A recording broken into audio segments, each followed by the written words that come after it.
Bom, boa tarde a todas e todos. Queria, antes de tudo mais, agradecer ao Sintrajude pelo convite e também pela força, o apoio que dá às lutas do MTST. Vejam, é uma satisfação poder contribuir com esse debate sobre a situação política e social do Brasil e as perspectivas que nós temos adiante para o movimento social e para a esquerda. Eu acho que, em linhas gerais, nós podemos dizer que há hoje no Brasil, uma confluência de duas crises. De um lado, uma crise política brutal do regime inaugurado em 1988, que é a Nova República. Esse regime político está em pandarecos, perdeu inteiramente a sua credibilidade e qualquer tipo de respaldo e apoio social. E daí vem um sentimento forte, profundo na sociedade brasileira de negação da política, de antipolítica, pela perda de representatividade do regime político brasileiro, que evidentemente tem a ver com as suas relações orgânicas com o capital, com o grande empresariado, com o sistema financeiro, a partir do regime, do modelo que se estabeleceu de financiamento de campanha. E, ao mesmo tempo, nós temos também uma crise econômica, talvez sem precedente na história recente. Uma recessão gravíssima. Não vou me meter a falar do assunto com o Plininho na mesa, que é um conhecedor profundo da economia, mas uma recessão que tem ampliado o desemprego, reduzido drasticamente o investimento público e colocado o país numa dura encruzilhada. E, em relação a essas duas crises, as saídas oferecidas pelo governo de Michel Temer são saídas extremamente regressivas e perigosamente regressivas. Em relação à crise política, o que nos oferecem é ainda mais um esvaziamento democrático, de uma democracia que nunca foi plena como a nossa, sempre muito limitada, e um esvaziamento com a institucionalização de medidas de exceção, com um regime cada vez mais repressivo e criminalizador, e com uma tentativa de recompor as velhas forças conservadoras num bloco contra a falta de credibilidade, a perda de credibilidade do regime político. E, do ponto de vista econômico, estabelece uma estratégia pesada de espoliação, de rapinagem contra a classe trabalhadora e o povo mais pobre no nosso país. As três grandes medidas do governo Temer, que é a PEC do teto de gastos, aprovada, já a emenda constitucional aprovada no ano passado, que é uma regressão incrível, não há precedente em qualquer outro país do mundo que tenha aprovado uma medida tão draconiana, tão gravemente neoliberal. Junto a isso, agora, as reformas da Previdência e a reforma trabalhista que iniciou de maneira pesada com a aprovação da terceirização na quarta-feira passada. Esse programa, representado pelo governo Temer, é um programa duro contra os trabalhadores do nosso país. É evidente, que este programa não vem do nada. Este programa vem da ascensão do governo Temer, alinhado com o conjunto da burguesia brasileira, mas algumas opções de retrocesso já haviam sido aplicadas pelo governo Dilma desde 2015, após a sua segunda eleição. Com o Levi, o ajuste fiscal que foi feito e também até com a primeira proposta da reforma da Previdência. Um pouco mais branda do que essa, mas que estava posta. Agora, com Temer, esse processo de ataques dá um salto de qualidade. Se institucionalizam retrocessos brutais, e se aprofunda um ataque muito duro à maioria do povo brasileiro. E o que permite o governo Temer fazer isso é precisamente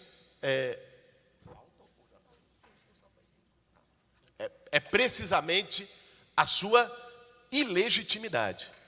O fato do Temer não ter sido eleito por ninguém, não pretender e nem poder se reeleger em 2018, faz com que ele possa adotar as medidas mais escandalosas, de ataque mais brutal, sem precisar prestar contas para ninguém na sociedade brasileira. Uma coisa é um governo de direita, ou com medidas liberais, que está pensando na eleição dali a 2 anos. Por mais que queira aplicar um duro programa de retrocessos, não tem condições políticas, porque sabe que pagaria um preço eleitoral por isso. O Temer não paga preço eleitoral. Ele não é candidato. O bloco do governo dele, o partido dele, muito improvavelmente vai até lançar candidato em 2018.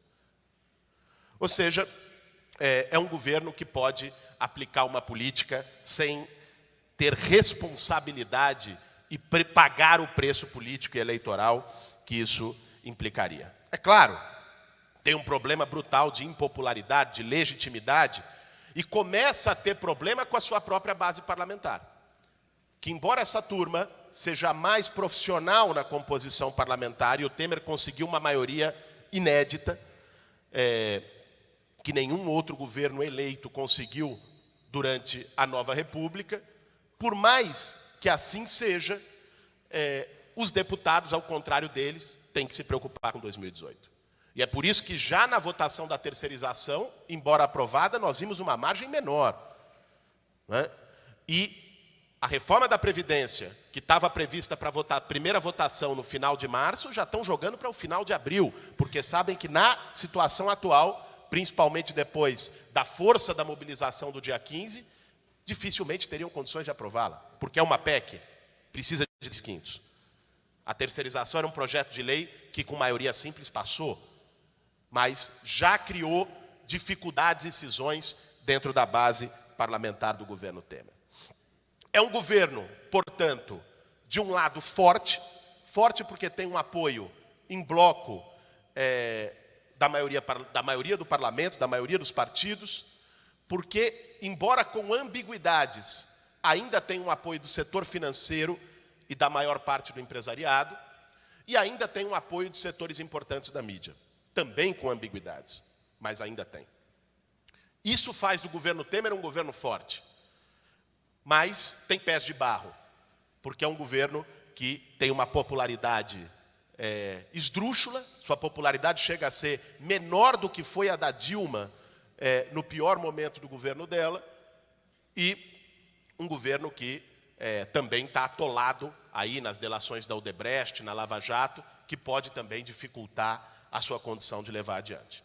Se nisso entra com força, como foi sinalizado no dia 15, o componente da mobilização popular, se vários setores que ainda não foram decididamente às ruas passam a ir às ruas, esse pode ser o fator decisivo para derrotar os projetos que o governo Temer quer impor. Eu queria, para ir caminhando já para o encerramento da minha fala, diante disso, colocar 3 desafios que eu acredito que estão postos para o conjunto do movimento social, sindical e para a esquerda brasileira diante desse cenário. Nós temos um risco de se institucionalizar no próximo ano e meio retrocessos de décadas. A terceirização já é isso, né? É um golpe de morte na CLT, naquilo que ela tinha de garantia de direitos. Se aprovada a reforma da Previdência, né, se aprovada privatizações e outros projetos que esse governo tem, nós teremos dificuldade tremenda de reverter isso no curto prazo. Porque se pensar isso do ponto de vista parlamentar, muito do que eles estão aprovando foi assim no teto de gastos e é assim na Previdência, são emendas constitucionais. Emendas constitucionais precisam de 3/5 para aprovação. Quando é que a esquerda brasileira teve 3/5 no parlamento? Quanto é que os setores progressistas, democráticos, ou qualquer coisa que o valha, teve metade do parlamento brasileiro. Nunca. Pela forma de eleição do nosso parlamento, isso favorece favorece as oligarquias locais, favorece os grupos de interesse que dominam desde sempre o parlamento brasileiro. Ou seja, isso que está sendo aprovado, é difícil ter uma perspectiva, se torna fato consumado, de reverter isso em curto prazo do ponto de vista legal e institucional. A não ser que haja um amplo caldo de mobilização no país que seja capaz de alterar isso, independentemente da votação parlamentar. Mas, enfim, partindo para os nossos desafios. Eu acho que nós temos hoje 3 desafios fundamentais diante desse cenário. O primeiro é fortalecer o processo de unidade na resistência. Vejam, já está muito difícil enfrentar o governo Temer.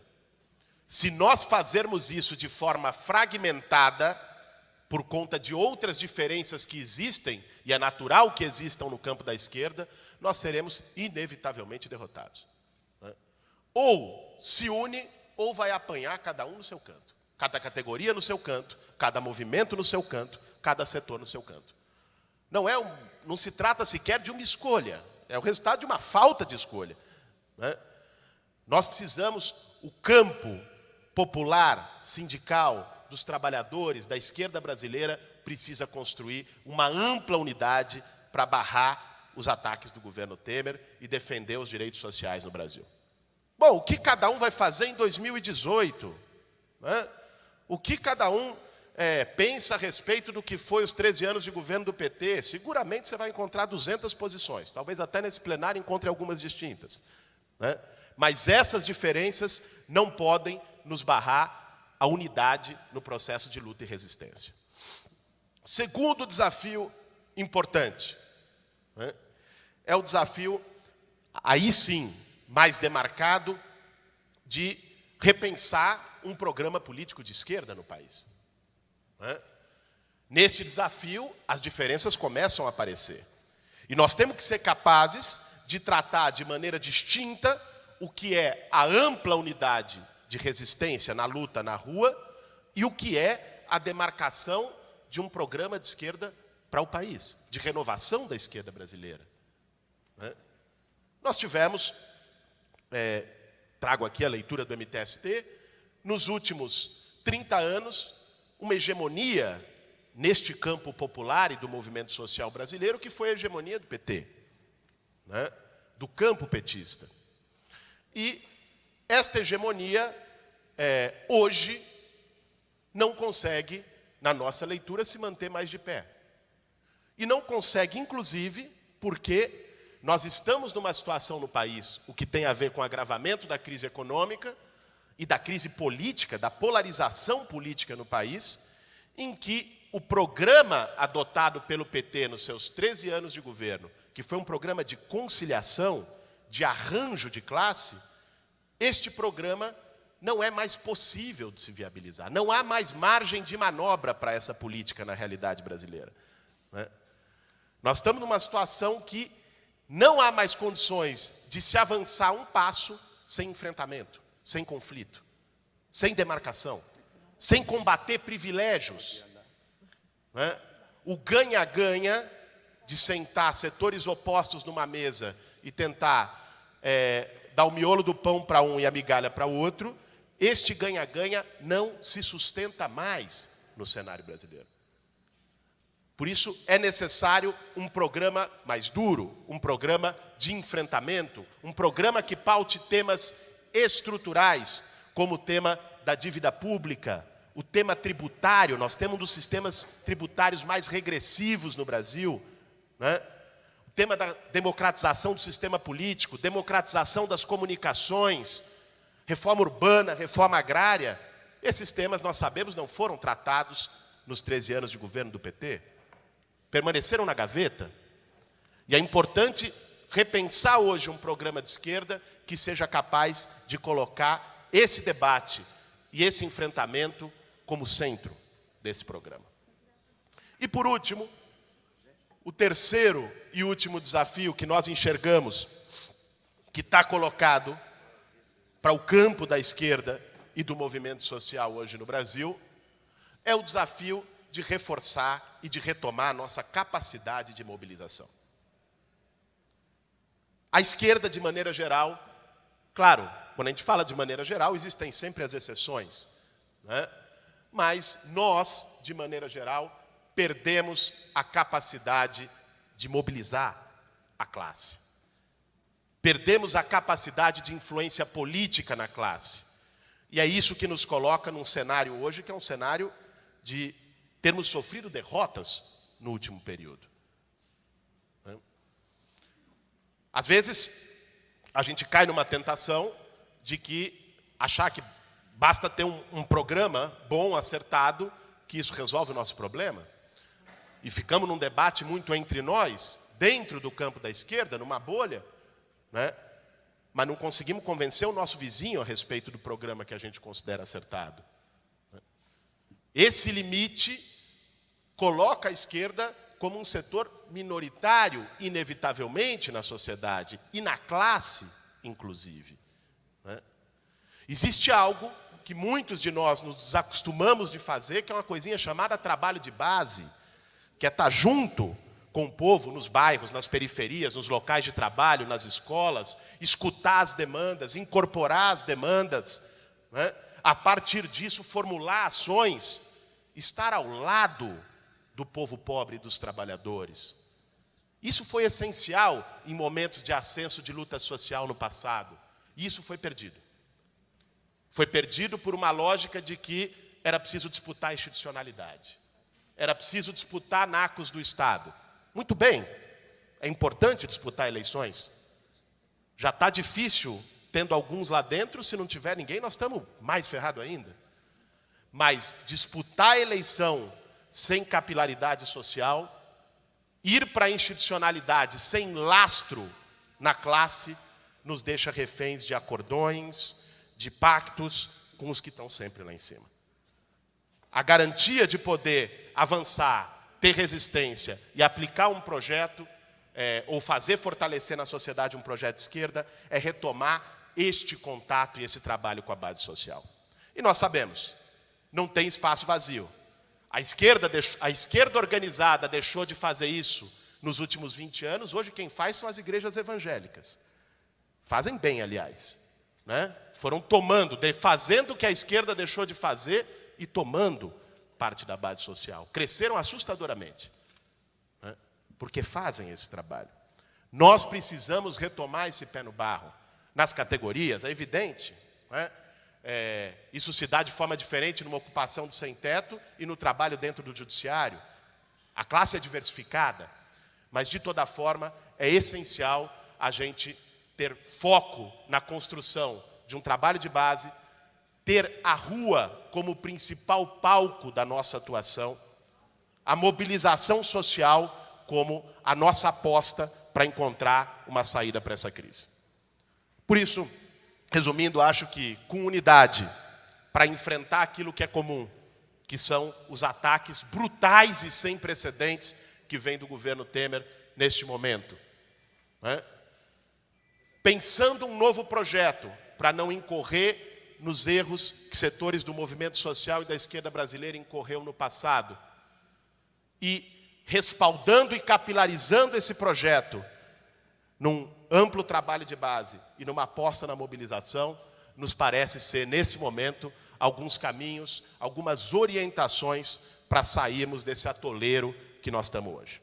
Termino de vez, mais uma vez, agradecendo aqui a mesa, a direção do Sintrajude pela oportunidade e pedindo desculpa pela minha deselegância, porque estava marcado para as 2, acabou atrasando, eu vou ter agora uma outra atividade e vou ter que, lamentavelmente, sair aqui, cometer essa indelicadeza de sair logo depois de ter falado. Espero que meus companheiros de mesa me perdoem e todos vocês também. Obrigado, até a próxima.